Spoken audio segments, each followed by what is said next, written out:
भगवत रूपम शास्त्रम भागवतम कलम।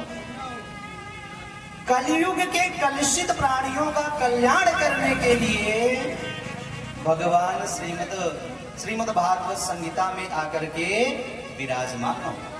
तो कोई साधारण पोथी नहीं है। अब सूत जी कहते हैं कि हे ऋषियों, सनक सनंदन सनातन सनत कुमार, इन चारों ऋषियों ने देवर्षि नारद को श्रीमद् भागवत कथा सुना करके सप्ताह यज्ञ की परंपरा को प्रारंभ किया था।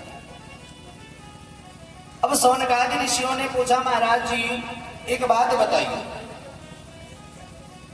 नारद जी कहीं ज्यादा देर तक रुकते नहीं, चलते ही रहते हैं, और सनकादि जो ऋषि हैं, सनक सनंदन सनातन सनत कुमार, ये ज्यादा इधर उधर चलते नहीं है, ज्यादा घूमते नहीं है, एक जगह बैठ जाते हैं, वर्षों वर्षों तक तपस्या किया करते हैं। तो आखिर ऐसा संयोग कैसे बना कि हमेशा विचरण करने वाले देवर्षि नारद जी 7 दिन तक बैठ करके श्रीमद् भागवत कथा श्रवण करते हैं महाराज? तो श्री सूत जी कहते हैं कि हे ऋषियों, ये एक समय की बात है। एक दाही विशालायां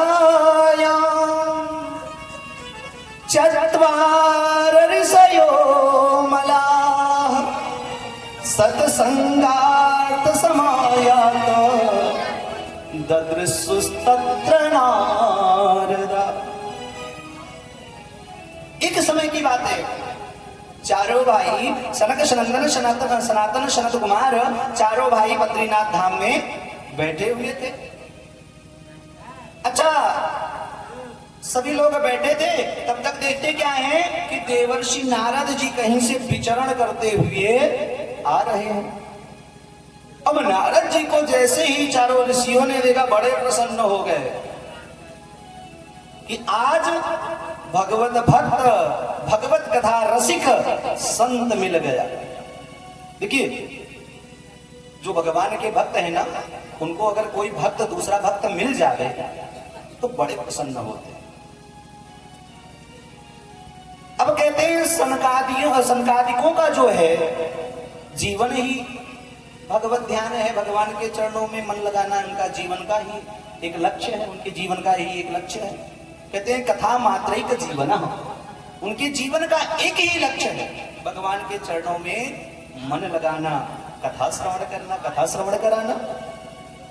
अब जैसे ही नारद जी आए तो चारों ऋषियों ने जब देवर्षि नारद जी को देखा तो बड़ा आश्चर्य हुआ। क्यों? क्योंकि नारद जी का चेहरा जो है बहुत उदास था। नारद जी का चेहरा उतरा हुआ था, उदास था। अब चारों ऋषियों ने नारद जी से पूछा, महाराज ये बताओ कि आपका चेहरा उदास क्यों है, मुखमंडल उदास क्यों है, क्या बात है?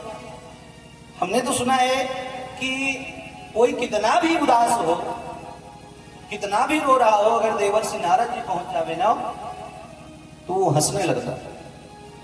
अच्छा, इतना ही नहीं, कहीं कहीं तो नारद जी अगर पहुंच जावे तो झगड़ा हमेशा के लिए प्रारंभ हो जाता है, शुरू हो जाता है, झगड़ा करा देते हैं।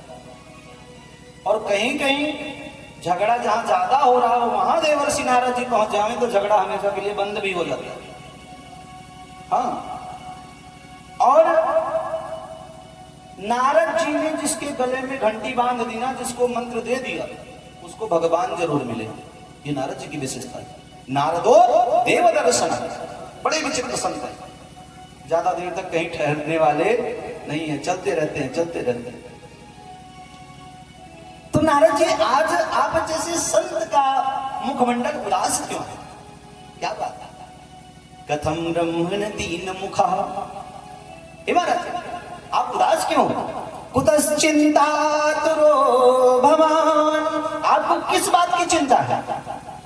त्वरितम गम्यते कुत्र, इतनी तेज गति से आप कहां जा रहे हो, कहां से आ रहे हो और कहां को जा रहे हो। त्वरितम गम्यते कुत्र कुतश्च तमनम गमनम तव, इतनी तेज गति से कहां से आ रहे हो और कहां जा रहे हो, उदास क्यों। अब नारद जी बड़े दुखी भाव से कहते हैं, क्या बताऊं महाराज, अहम तो पृथ्वी या तो ज्ञात्वा सर्वोत्तमामिति,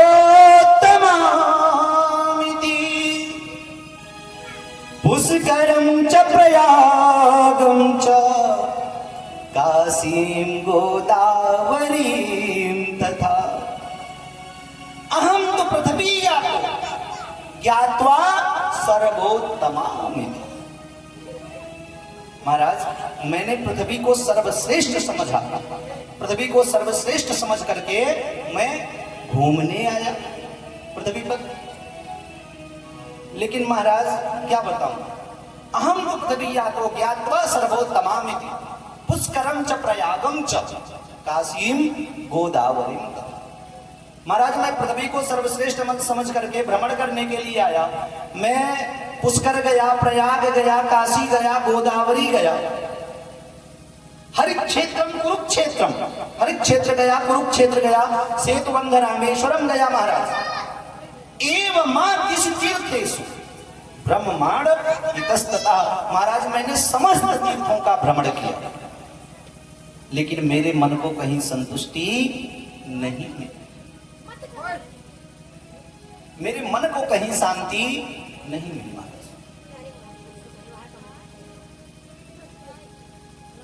अब सनकादि ऋषि पूछते हैं, महाराज आपके मन को शांति क्यों नहीं मिली। महाराज क्या बताओ, ना पश्यं कुत्रचित् शर्म मनः संतोषकारकम कलिना अधर्म मित्रेण धरेयम बाधितादुना। महाराज कलियुग और अधर्म ने लोगों की बुद्धि को बिगाड़ दिया है, कोई भक्ति नहीं करना चाहता महाराज। न पश्यन् कुत्रचित् शर्म मनः संतोषकारकम कलिना अधर्म मित्रेण धरेयम बाधितादुना। महाराज कलयुग ने लोगों की बुद्धि को भ्रष्ट कर दिया। सत्यम नास्ति तपः शौचम दया दानम न विद्यते, सत्य बोलने वाले कम ही बचे। सत्यम नास्ति, सत्य बोलने वाले कम ही बचे हैं। लोग झूठ पर झूठ, झूठ पर झूठ, झूठ पर झूठ, दिन भर में 100 झूठ बोलेंगे। और गलती से वही लोग अगर एक बार सत्य बोल देना तो उसको 50 बार बताएंगे। एक बार अगर गलती से सत्य बोल देते हैं ना तो हरिश्चंद्र महाराज के बाद अपने नंबर बताते हैं। और झूठ पर झूठ बोलते रहेंगे, उसकी कोई गिनती नहीं है। दिन भर में 100 झूठ बोलेंगे, उससे उसकी कोई गिनती नहीं है। तो बाबा गोस्वामी तुलसीदास जी ने भी कहा है कि धर्म से बढ़ करके, वो सत्य से बढ़ करके और दूसरा कोई धर्म नहीं है। धर्म न दूसरे सत्य समान, धर्म न दूसरे सत्य समान, ओ धर्म न दूसरे, धर्म न दूसरे सत्य समान, आगम निगम पुराने बखाना, आगम निगम पुराने बखाना। तो सत्य से बढ़ करके और कोई दूसरा धर्म नहीं है, और असत्य सम नहीं पातक पुंजा, झूठ से बढ़कर के और कोई पाप नहीं। लेकिन महाराज कोई सत्य नहीं बोलना चाहता, सत्य बोलने वाले कम ही बचे महाराज। अच्छा, सत्यम नास्ति तपः शौचम, तप करने वालों की भी संख्या कम हो रही है। तप करने वाले भी कम ही मिलते हैं, पवित्रता करने वाले कम ही लोग मिलते हैं। लोगों के अंदर से दया समाप्त हो रही है, दया की भावना नहीं है, दया का भाव नहीं है, दान नहीं करना चाहते हैं। महाराज उदरम भरिणो जीवा, केवल उदर पूर्ति की ही चिंता में लगे रहते हैं, हमारा पेट कैसे भरे। वारका ऊट भाषण मंदाह सुमंद मतयो, कलयुग ने लोगों की बुद्धि को मंद कर दिया, लोगों की बुद्धि मंद पड़ रही है, और जब बुद्धि मंद पड़ रही है तो उनका भाग्य भी मंद होता जा रहा है। मंदाह सुमंद मतयो मंद भाग्या उपद्रुता पाखंडा निरता संतो विरक्ता सौ परिग्रह। महाराज कहते हैं पाखंड निरताः संतः, संत पाखंड परायण होते चले जा रहे हैं। महाराज पाखंड का मतलब है पापस्य खंडः स पाखंडः, जो पाप का ही एक भाग है, एक खंड है, एक अंश है, उसे ही कहते हैं पाखंड। तो कहते हैं संत लोग धीरे धीरे पाखंड की तरफ बढ़ रहे हैं। कहते हैं ये बंगला किसका है, तो बताया त्यागी जी का। ये बंगला किसका है, त्यागी जी का। ये बच्चे किसके हैं, ब्रह्मचारी बाबा के। इतना शोर हल्ला कहां से सुनाई पड़ रहा है, मौनी बाबा के आश्रम से। तो नारद जी कहते हैं पाखंडा निरता संतो विरक्ता स परिग्रह। और महाराज तरुणी प्रभुता के, तरुणी प्रभुता के। आजकल घर में नई बहू की चल रही है, तो सनत कुमारों ने कहा महाराज इसमें कौन सी बड़ी बात है, इसमें तो कोई बुराई नहीं है। अरे नई है, पढ़ी लिखी है, नए विचारों वाली है, तो उसकी तो चलनी ही चाहिए। तो तरुणी प्रभुता के नहीं महाराज, इसमें कोई बुराई नहीं है, लेकिन चलना चाहिए, इसमें कोई बुराई नहीं है। लेकिन हमें अगर कोई भी कार्य करना हो तो बड़े बुजुर्गों से सलाह लेना चाहिए, माता पिता से सलाह लेना चाहिए, माता पिता से पूछना चाहिए। लेकिन यहां भी माता पिता से नहीं पूछते, बड़े भाई से नहीं पूछते, बड़े लोगों से सलाह नहीं लेते। फिर किससे लेते हैं, तो कहते हैं स्याल को बुद्धिदायक। सलाह किससे लेते हैं, साले से। अब साले की कृपा से कौरवों का क्या हश्र हुआ था सब लोग जानते हैं। मामा शकुनी की कृपा से क्या हाल हुआ। तो कहते हैं तरुणी प्रभुता गे श्याल को बुद्धि दायक। अब घर में नई बहू की चलती है और सलाह साले से लेते हैं। कन्या विक्रियणो लोभात् दंपति नाम चकलकनम। लोग अपने बालकों को बेच रहे हैं, लोग अपने बालकों को बेच रहे हैं। अब कैसे बेच रहे हैं, अरे भाई दहेज दे करके लड़की का पिता जो है वो दूल्हे को खरीद नहीं रहा है। कोई लड़की का पिता जावे किसी लड़के के यहाँ विवाह करने के लिए तो भैया इतना दहेज लगेगा। अब लड़की के पिता ने दहेज दे दिया, सो समझ लो खरीद ही लिया। तो कहते हैं कि तरुणी प्रभुता के श्यालको बुद्धिदायक कन्या विक्रियणो लोभात् दंपति नाम चकलकनम। नई सदी से मिल रही दर्द भरी सौगात, नई सदी से मिल रही दर्द भरी सौगात। और बेटा कहता बाप से तेरी क्या औकात। नई सदी से मिल रही दर्द भरी सौगात और बेटा कहता बाप से तेरी क्या औकात। पानी आंखों का मरा, पानी आंखों का मरा, मरी शर्म और लाज, कहे बहू अब सास से घर में मेरा ही राज।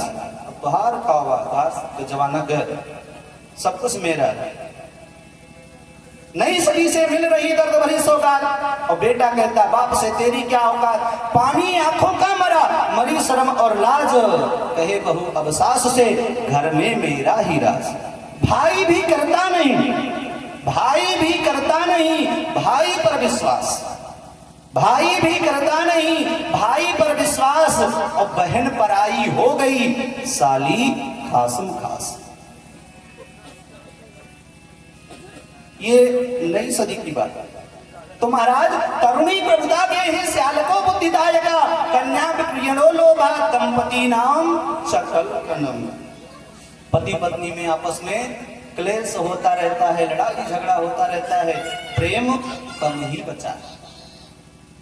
पतिदेव दिन में गए काम करने, दिन भर काम किया, काम काज करके दिन भर के थके हारे घर पे आए।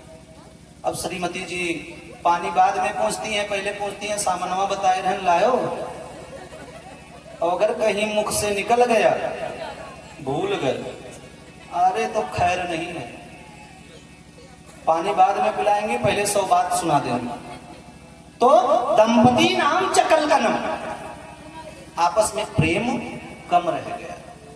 इसलिए महाराज मेरे मन को कहीं संतुष्टि नहीं मिला, मेरे मन को कहीं संतोष नहीं मिला।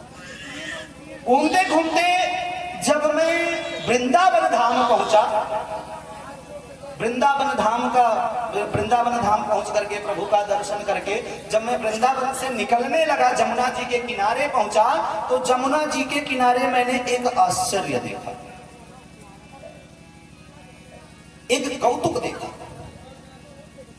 कैसा कौतुक महाराज?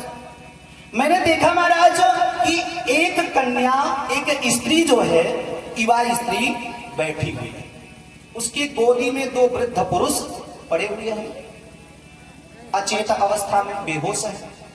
किनारे किनारे कई स्त्रियां खड़ी होकर के बेना हाँक रही हैं और वह स्त्री रो रही है।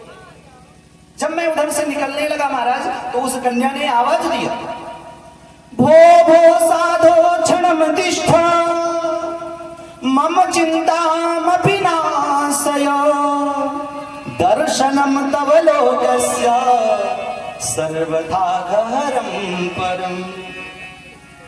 हे महाराज जी, 1 मिनट के लिए रुकिए तो सही। आप जैसे संतों का दर्शन करने मात्र से ही सारे पाप ताप संताप नष्ट हो जाते हैं महाराज। मेरे तो ना जाने कितने जन्मों का भाग्य उदय हुआ है जो आपका दर्शन मुझे मिला। दर्शनम तव लोकस्य सर्वथा गहरम परम। महाराज मेरा सौभाग्य है जो आपका दर्शन मुझे हुआ। आपके दर्शन मात्र से ही जीव का दुख दारिद्र्य दूर हो जाता है महाराज। आपने बड़ी कृपा की जो मुझे दर्शन दिया। तो नारद जी पूछते हैं, काशी तुम? नारद जी बता रहे हैं सनकादि ऋषियों से कि महाराज जब मैं वृंदावन पहुंचा तो उस स्त्री ने मुझे बुलाया। तो महाराज मैंने उस स्त्री से पूछा, काशी तुम? हे देवी जी आप कौन हो? का बिनो? आपके गोदी में जो दोनों वृद्ध पुरुष पड़े हुए हैं ये कौन है? और इमा का इमा, आपके किनारे किनारे जो स्त्रियां खड़ी हैं ये कौन है? देवी बताओ। बद देवी सविस्तारम स्वस्य दुखस्य कारणम। हे देवी अपने दुख का कारण बताओ, आप रो क्यों रही हो? आपको किस बात का कष्ट है? तो वह स्त्री कहती है, महाराज अहम भक्तिरिति ख्याता इमौ में तनयो मतो ज्ञान वैराग्य नामानो काल योगे जर्जरो। अहम भक्तिरिति ख्याता इमौ में तनयो मतो। महाराज मेरा नाम भक्ति है, लोग मुझे भक्ति के नाम से जानते हैं, मैं भक्ति देवी हूं। अच्छा ठीक है देवी, आप भक्ति देवी हो, ठीक है, लेकिन आपके गोदी में जो 2 वृद्ध पुरुष पड़े हुए हैं ये कौन है? तो महाराज ये ज्ञान और वैराग्य है। अच्छा देवी आपके किनारे किनारे जो स्त्रियां खड़ी हैं ये कौन है? तो ये गंगा आदि नदियां हैं, मेरी सेवा के लिए आए। आपको देवी किस बात का कष्ट है? तो भक्ति देवी कहती हैं कि हे महाराज, अहम भक्ति दीक्षातो इमो में तनयो मतो ज्ञान वैराग्य नामानो काल योगे नजर जरो। महाराज, अब आप बताइए कि माता युवा रहे और पुत्र वृद्ध हो जाए, बूढ़े हो जाए, तो संसार के लोग क्या कहेंगे? हंसी उड़ाएंगे कि देखो माँ अभी जवान है और बेटे बूढ़े हो गए। अब मेरे दोनों पुत्र जो है ये वृद्ध हो गए हैं और बेहोश हो गए हैं। क्यों? कलयुग के प्रभाव से। महाराज, उत्पन्ना द्रविड़ेशाहम वृद्धिम कर्नाटके गता क्वचिन क्वचिन महाराष्ट्रे गुर्जरे जीर्णताम गता। महाराज, मैं द्रविड़ देश में उत्पन्न हूं, उत्पन्ना द्रविड़ेशाहम और वृद्धिम कर्नाटके गता। मैं कर्नाटक में पली बढ़ी, क्वचिन क्वचिन महाराष्ट्रे और गुर्जरे जीर्णताम गता। महाराज, मैं महाराष्ट्र में थोड़ा और बड़ी हुई, लेकिन जब मैं गुजरात में पहुंची, गुर्जरे गुजरात में पहुंची, तो मैं बूढ़ी हो गई। और ये जो मेरे पुत्र हैं ये दोनों युवा थे। लेकिन महाराज, जब मैं वृंदावन पहुंची तो भगवान के कृपा से, भक्ति के प्रभाव से, वृंदावन में भक्ति ज्यादा है, भक्ति के प्रभाव से, भगवान की कृपा से मैं युवा हो गई। लेकिन कलयुग ने मेरे पुत्रों पर अपना असर दिखा दिया, ज्ञान और वैराग्य बूढ़े हो गए हैं। महाराज, दोनों अचेत हो गए, बेहोश हो गए। अब मैं इनको लेकर कहां जाऊं? सो महाराज, इसी बात का कष्ट है, इनका बुढ़ापा दूर कीजिए और इनको होश में लाइए। नारद जी ने कहा, देवी आप चिंता मत करो, आप चिंता मत करो, मैं उपाय करता हूं। सो नारद जी गए, ज्ञान और वैराग्य के कानों में वेद पाठ करते हैं, कोई असर नहीं हुआ। वेदांत का पाठ किया, कोई असर नहीं हुआ। गीता का पाठ किया, कोई असर नहीं हुआ। जो के त्यों दोनों पड़े रहे ज्ञान और वैराग्य। अब नारद जी के मन में बड़ा ही कष्ट हुआ कि देखो, मैंने वेद का पाठ किया, वेदांत का पाठ किया, गीता का पाठ किया, लेकिन कोई प्रभाव नहीं हुआ। सो महाराज, जब मैं चिंतित हुआ, उसी समय आकाशवाणी होती है। क्या आकाशवाणी हुई?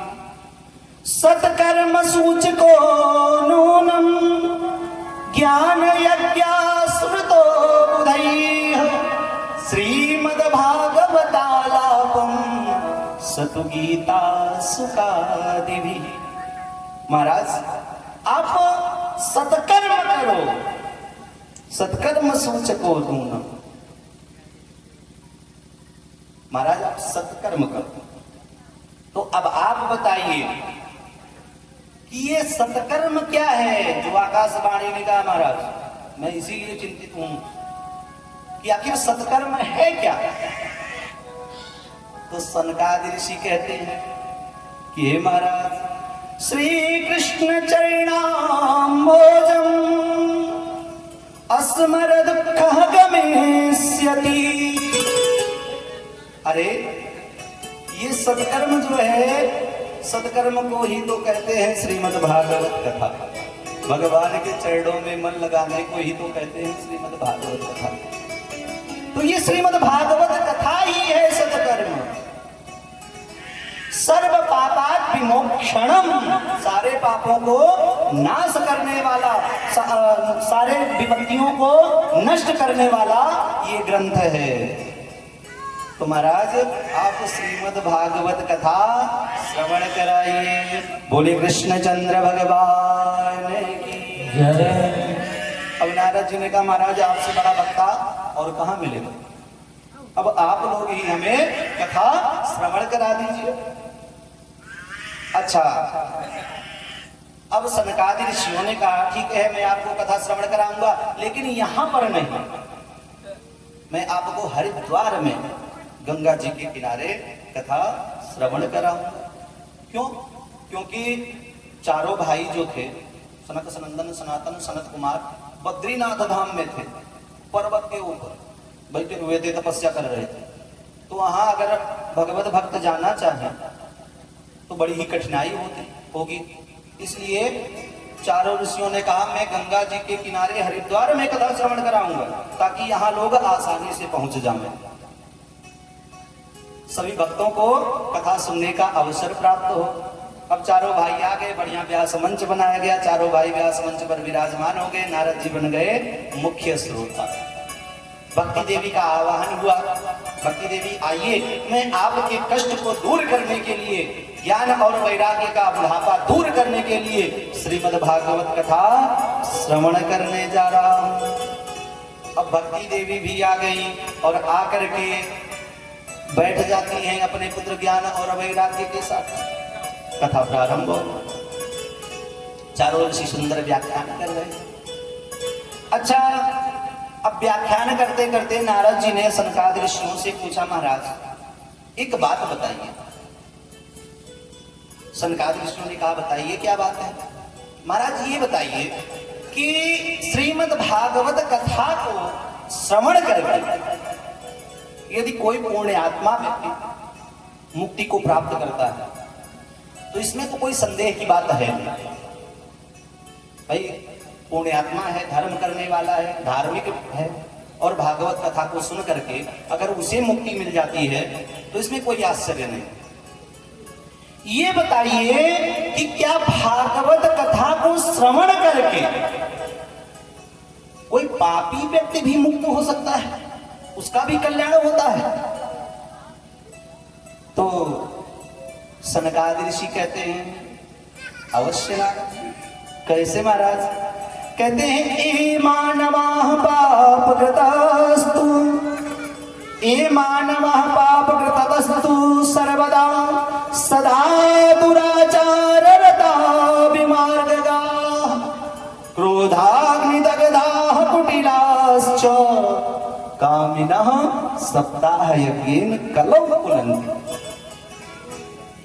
कहते हैं, जिस मनुष्य की मनोवृत्ति जो है हमेशा पापमयी रही, जो हमेशा पाप करता रहा, कभी पुण्य ना किया,